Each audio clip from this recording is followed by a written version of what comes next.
Graça e paz, minhas irmãs. Com alegria estamos novamente aqui para meditar na palavra de Deus.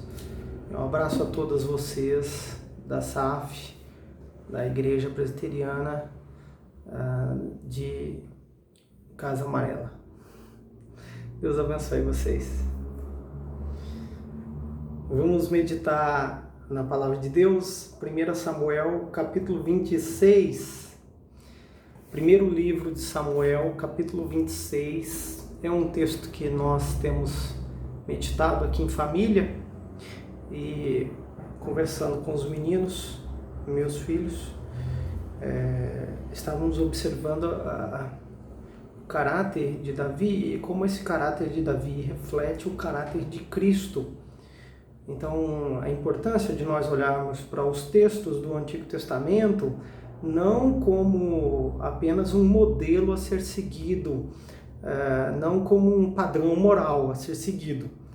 É muito importante que a gente possa fazer a correlação correta do Antigo Testamento com o Novo, e essa correlação correta, ela sempre tem que apontar para Cristo Jesus, nunca deve apontar para os feitos humanos, para as obras humanas, para a moralidade, para as capacidades humanas. Então, toda vez que você lê o Antigo Testamento, lembre-se disso.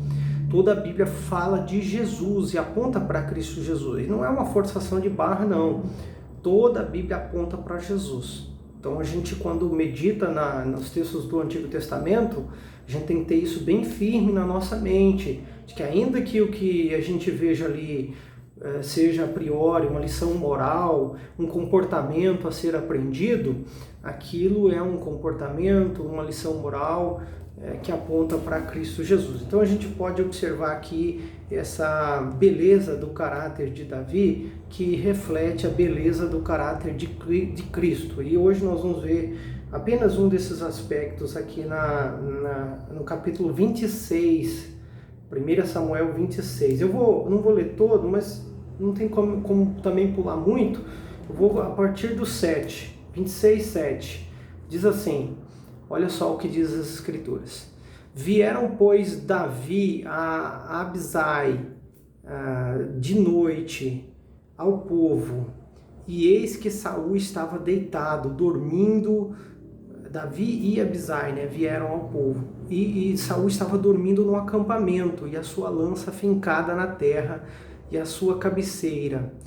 Abner e o povo estavam deitados ao redor dele. Então Abisai disse a Davi: Deus te entregou hoje nas mãos o teu inimigo. Deixa-me, pois, agora encravá-lo com a lança ao chão. De um só golpe, não será preciso o segundo.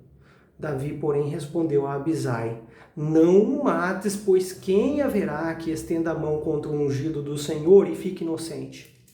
Acrescentou Davi: Tão certo como vive o Senhor, este o ferirá. Ou o seu dia chegará em que morra, ou em que, descendo a batalha, seja morto. O Senhor me guarde de que eu estenda a mão contra o seu ungido. Agora, porém, toma a lança que está à sua cabeceira, a bilha da água, e vamos. Tomou, pois, Davi a lança e a bilha da água da cabeceira de Saul, e foram-se. Ninguém o viu, nem o soube, nem se despertou, pois todos dormiam, porquanto, escute só, da parte do Senhor lhes havia caído profundo sono, da parte do Senhor. Tendo Davi passado ao outro lado, pôs-se no cimo do monte ao longe, de maneira que entre eles havia grande distância. Bradou ao povo e a Abner, filho de Ner, dizendo: Não respondes, Abner? Então Abner acudiu e disse: Quem és tu que bradas ao rei? Então disse Davi a Abner: Porventura não és homem? E quem há em Israel como tu? Por que, pois, não guardastes o rei, teu senhor? Porque veio um do povo para destruir o rei, teu senhor. Não é bom isso que fizeste. Tão certo como vive o Senhor, devias morrer. Vós, que não guardastes o vosso Senhor, o ungido de Deus ou do Senhor, Vede agora onde está a lança do rei e a bilha da água que tinha à sua cabeceira. Então veja aqui, só para a gente dar uma explicação bem rápida. Davi estava escondido na região de um povo, um micropovo chamado dos Zifeus, e esse pessoal foi lá delatar Davi. Davi estava fugindo de Saul, todos conhecem a história, Davi já tinha tido a oportunidade de matar Saul uma vez, poupou a vida de Saul quando corta a sua capa, quando Saul entra numa caverna para aliviar o ventre, né? E Davi estava lá dentro. E todo mundo torcendo para Davi matar Saul, e Davi diz, não vou matar um ungido de Deus, né? Aquele que Deus escolheu para o reinado, não vai ser a minha mão contra dele. E era sogro dele também. Davi já havia se casado com a filha de Saul, ainda que Saul tinha entregue a mulher de Davi para outro homem. Era sogro, tinha estado no palácio, era amigo de Jonatas, muito amigo de Saul, então era o pai do melhor amigo. Então Davi tinha todos esses bons motivos para não fazer mal a Saul, ainda que Saul quisesse tirar a sua vida. Então os Zifeus foram lá e denunciaram Davi, diz, olha, ele está aqui nas cavernas. Só que naquela ocasião Davi estava no deserto, próximo. E o Saul vem com 3.000 homens bem escolhidos, melhores, para matar Davi. E acampa ali, naquela região do deserto, onde Davi estava. Eles pensando que Davi estava lá nas cavernas, conforme os Zifeus tinham dito, mas Davi estava lá muito próximo de Saul. E Saul então passa a noite, dorme. Você viu que Deus deu um profundo sono sobre ele, sobre os soldados, sobre Abner, que era talvez o homem mais hábil, mais habilidoso, o comandante do exército de Israel, um homem altamente preparado para a guerra, para a batalha. E esse Abner também, que está ali com a obrigação de proteger a Saul com a própria vida. Essa era a obrigação de um soldado, imagine, ainda mais um comandante do exército, deveria dar a sua própria vida pelo seu Senhor.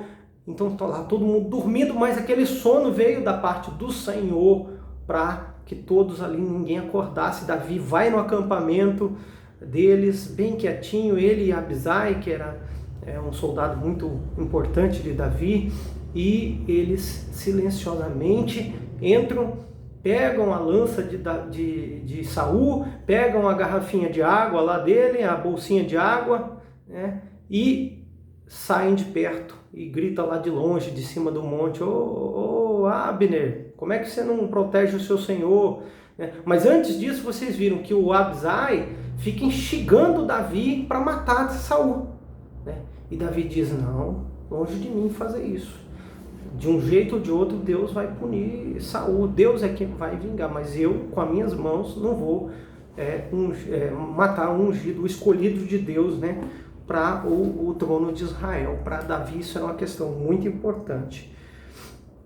E essa beleza do caráter de Davi é muito, muito interessante, né? Porque quantas pessoas têm seus inimigos, e quando os seus inimigos caem nas suas mãos, quando aquela pessoa que ela não gosta depende dela, ela então age com dureza, com ignorância, com maldade, retribui o mal por mal. O que está aqui por trás é a lei da retribuição, que Davi retribui o bem, o mal com o bem, né? Davi, ele não retribui o mal com o mal, ele retribui o mal com o bem, né? E essas são as palavras de Cristo Jesus, essas são as palavras dos apóstolos, né?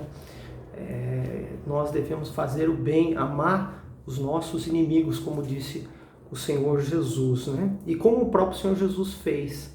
Então é por isso que a gente admira esses aspectos, especialmente aqui no início, né? Davi ainda era um jovem, aí não sabemos ao certo, mas um jovem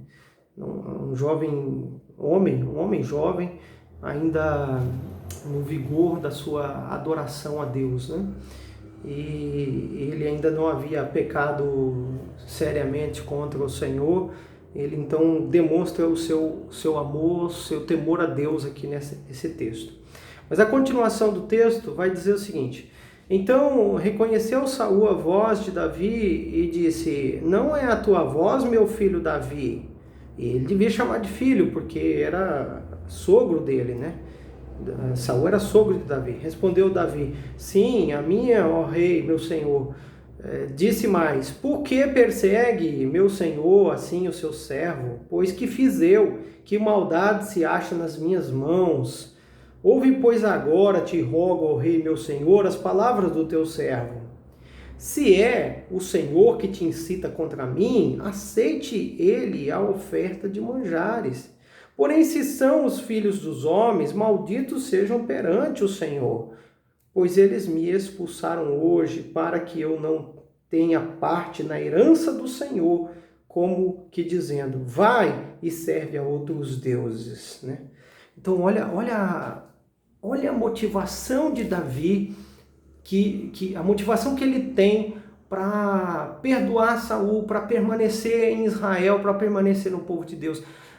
Davi, ele não estava triste só porque estava sendo perseguido, ele estava triste porque ele estava sendo perseguido e aquela perseguição e todas aquelas pessoas contra Davi, incitando o rei contra Davi também. O próprio rei mesmo era mau, né? Tinha perdido a presença de Deus, perdido o Espírito Santo não estava sobre ele. Então o rei, ora cheio de demônio, ora cheio, né, ora vazio. Então, quando ele estava vazio, ele sentia um arrependimento, remorso, mas ora cheio de demônio, perseguia Davi, buscava Davi, queria matá-lo, tinha ódio, crises de raiva, né, de ódio. Essa é a história de Davi, viu? O ódio, a raiva das pessoas trazia realmente a possessão demoníaca de Saul, né? Perdão, melhor dizendo, né? Saul tinha crises de ódio e de raiva e nesses momentos o demônio tomava conta da sua mente, né? Dos seus pensamentos e também das suas atitudes. E Davi então está preocupado porque ele não consegue mais adorar a Deus e ele percebe que ele não tem mais espaço, herança entre o povo de Deus. A herança de servir a Deus junto com o povo de Deus, na casa de Deus. Essa era a grande angústia de Davi, né? A preocupação em adorá-lo. Então ele não está só preocupado com ele, poderia falar de não ter mais a sua casa, de não ter mais a sua família, realmente isso era importante para ele, mas o mais importante para ele é que ele estava sendo impedido de adorar a Deus. E ele menciona isso a Saul, isso é importante para ele, né? É claro que a sua esposa é importante para ele, um dos primeiros atos dele foi resgatar a sua esposa lá, né? Que foi lhe tirada, mas a questão da adoração a Deus é central para Davi. E ele diz, olha, eu estou sendo expulso, eu estou sendo impedido de adorar a Deus. Parece que essa situação, as pessoas desejam que eu não adore a Deus, não estão nem preocupadas se eu vou adorar a Deus ou não. E vocês sabem que a adoração era centralizada em Israel naquele tempo, então isso era muito importante a Davi estar indo ao templo, né? E falta hoje ao nosso povo também esse mesmo desejo de adorar a Deus, de servir a Deus, de perceber que nossa principal razão de ser e existir é adorar a Deus, né? E quando alguma coisa nos afasta da adoração a Deus, isso que nos afasta de adorar a Deus, nos impede de adorar a Deus, é de fato o nosso grande inimigo, né? Então Davi se queixa disso a Saul. Então, o que acontece, né? Verso 20. Agora, pois, não se derrame o meu sangue longe desta terra do Senhor, pois saiu o rei de Israel em busca de uma pulga, né? Ele se julga como uma pulga, como quem persegue a uma perdiz nos montes, ele se julga como uma perdiz, né? Uma pequena ave nos montes. Então disse Saul, pequei, volta meu filho Davi, pois não tornarei a fazer-te mal, porque hoje foi preciosa a minha vida aos teus olhos. Eis que tenho procedido como louco e errado excessivamente, né? Então Saul tem uma crise de sinceridade e de verdade aqui. Eu digo uma crise de sinceridade e verdade porque, como eu disse, né? Ora ele era tomado por uma crise de raiva e queria matar, e agora ora tomado por uma crise de bom senso. Só que como essas pessoas voláteis, dúbeis de sentimentos, de pensamentos, em relação a Deus e ao mundo, essas pessoas não são confiáveis. Davi sabe disso. Davi não vai voltar imediatamente, porque ele não é confiável, né? Então Davi então respondeu e disse: eis aqui a lança, ó rei, venha aqui um dos moços e leve-a. Pague, porém, o Senhor a cada um a sua justiça e a sua lealdade, pois o Senhor te havia entregado hoje nas minhas mãos, porém eu não quis estendê-la contra o ungido do Senhor. Assim como foi a tua vida hoje, de muita estima aos meus olhos, assim também seja a minha vida aos olhos do Senhor, e ele me livre de toda tribulação.